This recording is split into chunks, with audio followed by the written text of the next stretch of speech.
All right, so today we're going to talk about dividing decimals. And so just like multiplication, we're going to actually use what we know about dividing whole numbers to help us solve, okay? Dividing decimals is slightly different than multiplication in that the decimal point can actually go ahead and stay in our answer, okay? A few things before we get into the math about it is that we have to remember some important vocabulary, okay?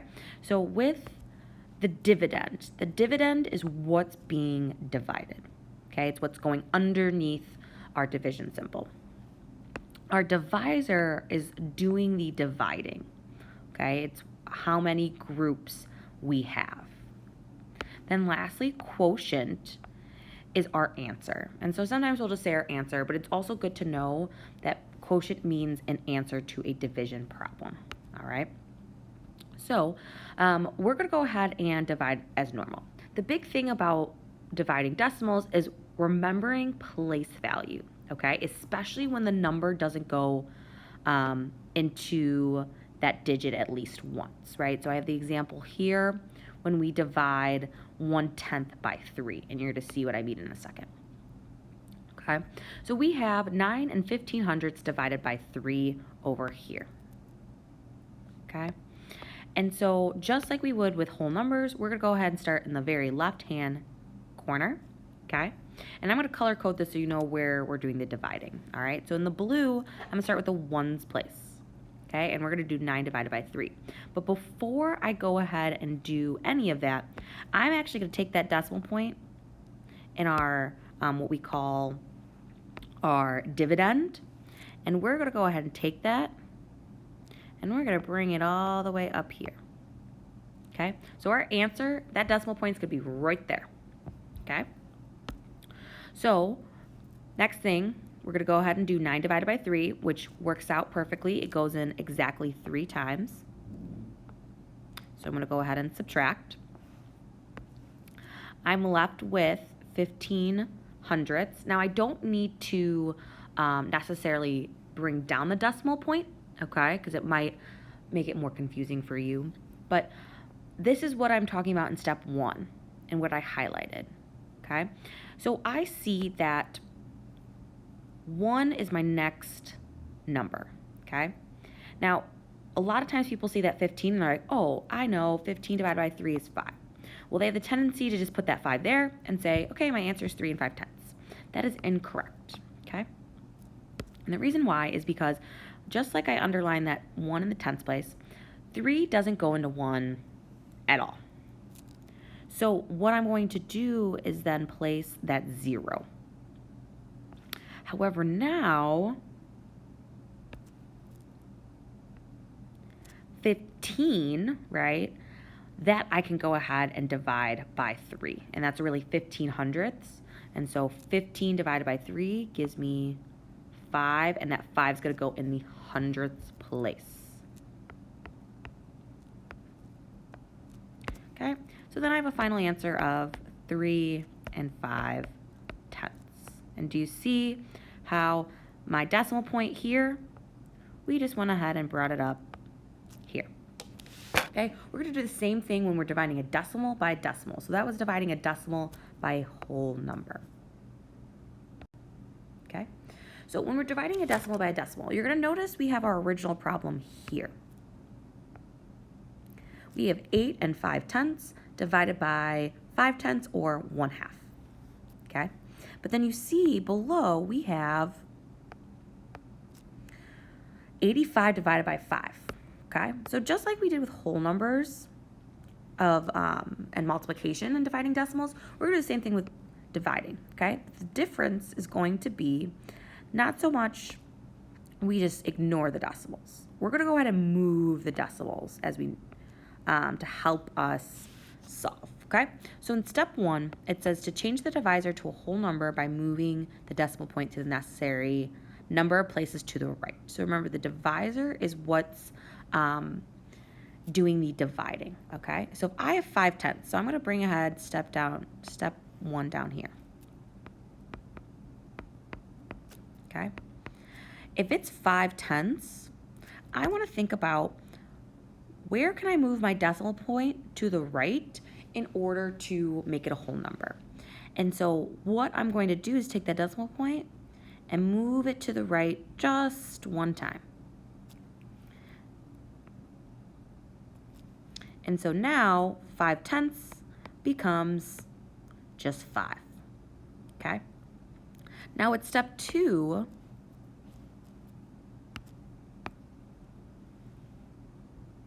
okay, I'm gonna erase that there. We're gonna move the dividend, so what's being divided, to then the same number of spaces. Okay, so I have step 2, all right, so I have 8 and 5/10. Again, I'm going to take it and I moved it to the right once. So now 8.5 becomes 85, okay? Then, just like before, what we're going to do in this original, or this new problem, the decimal point, so this is step 3 now, the decimal point is right here behind the 85. I'm gonna go ahead and bring that up into my answer, okay? And then I'm gonna go ahead and divide as normal, okay? And I always can check my answer through our estimation skills, okay? So same thing as before, I'm gonna start in the left-hand corner, or left-hand side. I'm gonna do 8 divided by 5. 5 goes into 8 at least once, okay? And then I'm left with 35, okay? And 5 goes into 35 exactly 7 times. And so, believe it or not, our answer, because our decimal point is right there in the red, our answer is 17. Okay? Okay? And the reason why it's 17 is because we're trying to figure out how many 5/10 go into 8.5. So you want to think about it is how many groups of 50 cents go into $8.50, and that's going to be a total of 17 times. All right. So we're going to go ahead and do 2 more examples. Okay. So we're going to go to the next page. All right.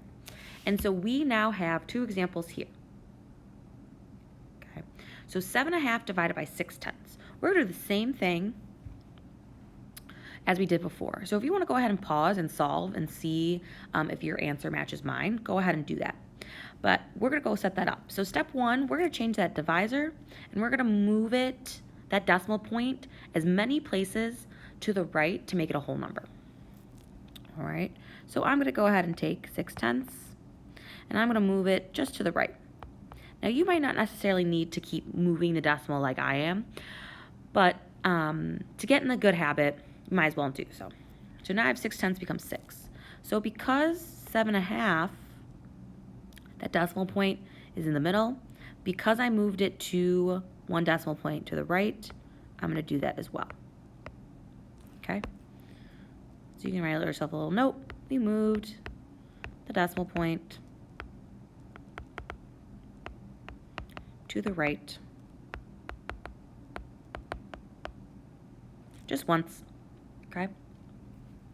And so now my new problem is going to be 75 divided by 6. Okay? So same thing as before. I'm going to color code it to make sure that we know what we're dividing. So we're going to go ahead and do 7 divided by 6.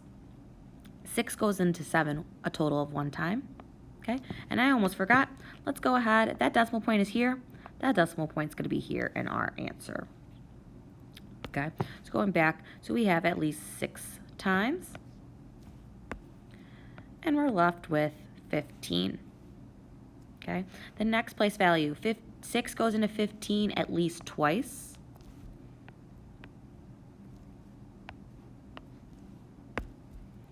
Leaving us left over with 3.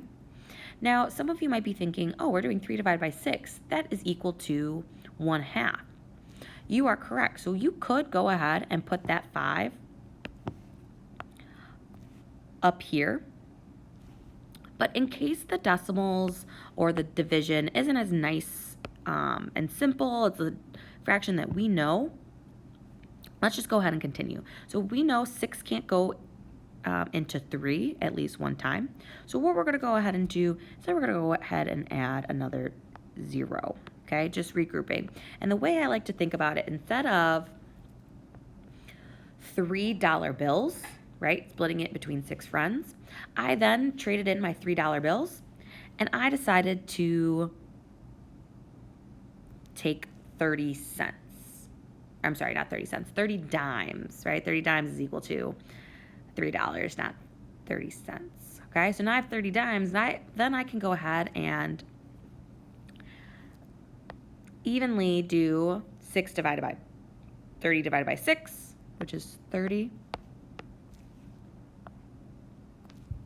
And so that gives me an answer of 12 and a half.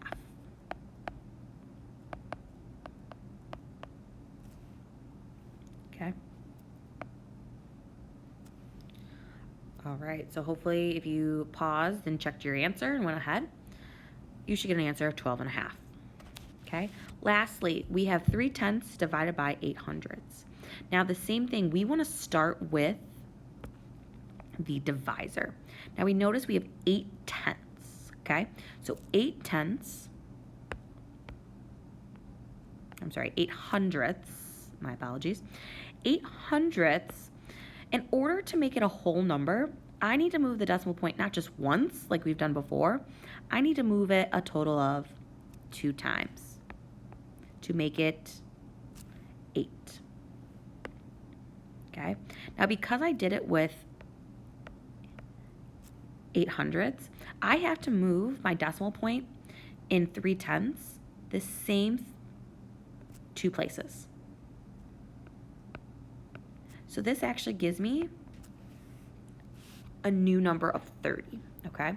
And so just a reminder, you're probably thinking like, why are we moving the decimal point?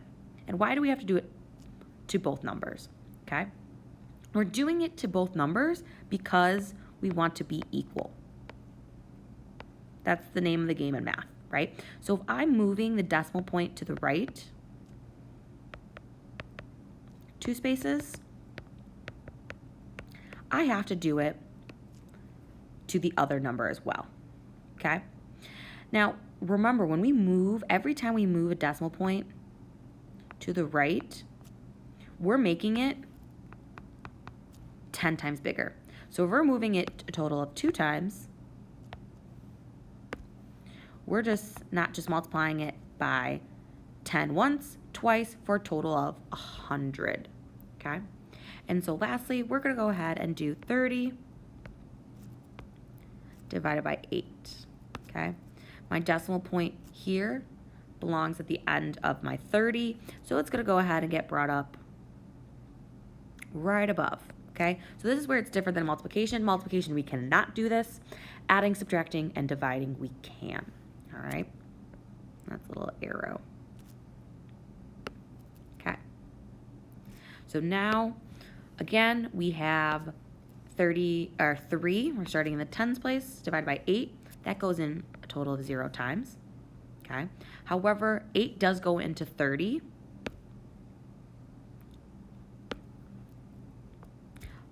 A total of 3 times. So we're going to go ahead and subtract, leaving us with 6 left over, okay? Now, again, some of you might be thinking 6/8, 6 divided by 8 is equal to 6/8. And some of you might know that decimal. But again, make sure we know how to do this. We're going to keep it going, all right? So 6, okay, same thing. I need to go ahead and add another 0, right? I'm regrouping, I'm exchanging my change, right? So instead of $6 bills, I now have 60 dimes, okay? Among my 8 friends, 8 can go into 60 at least 7 times.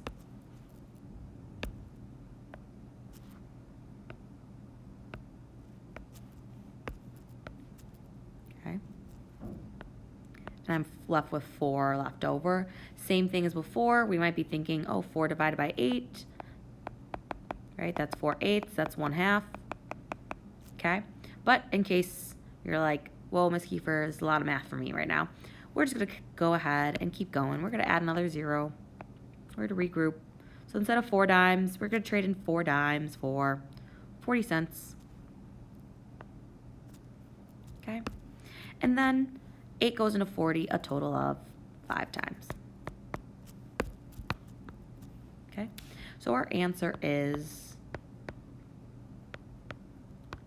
3 75 hundredths. All right? So now after we watch this video, go ahead and do some practice.